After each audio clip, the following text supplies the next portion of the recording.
First Alert Weather.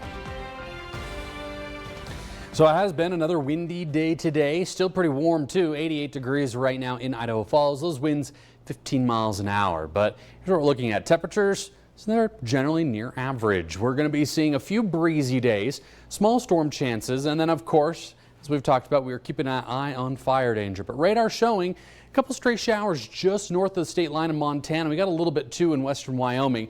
It's all pretty minimal, but we actually have a couple days that we'll see more than, I'll say, just minimal rain chances. There's a little something on the horizon. So let's go through. All right, so future track shows as we go into Monday, mostly sunny, breezy. We could see a few isolated thunder showers here or there popping up. Don't think we'll see a lot, but there is that potential. And you know what? Tuesday, we kind of repeat that pattern. Breezy and warm and a few highland thunder showers. In both cases, the mountains have a better chance than the valleys, but the valleys, it's not going to be zero. We still might see a little something. So Idaho Falls, compared to yesterday's forecast, we did bump up our Monday, Tuesday chances a smidgen.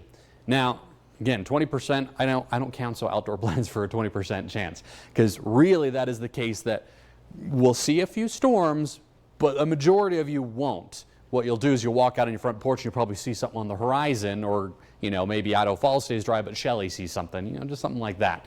So we'll, like I said, be keeping an eye on it. The other thing too is it's still going to be windy tomorrow, so we're anticipating maybe not necessarily a red flag warning, but certainly elevated fire danger will continue as that one's set to expire tonight.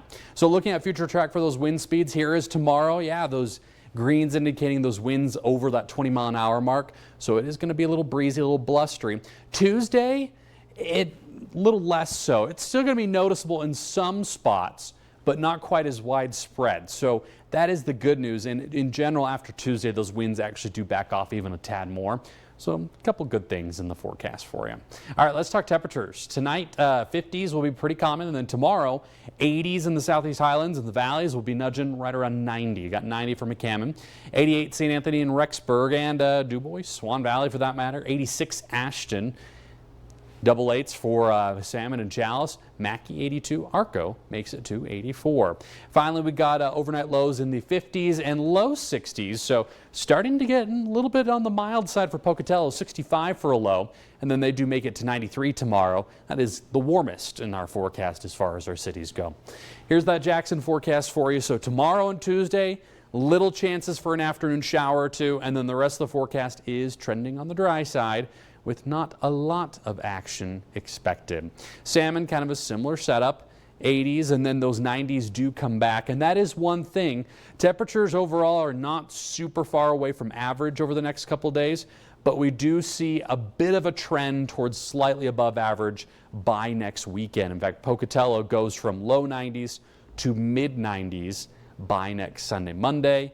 And we kind of see a similar trend in Idaho Falls. So we're approaching what is typically the hottest time of year for us. It's usually the last 2 weeks of July.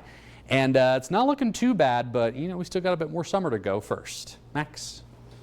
All righty, thank you.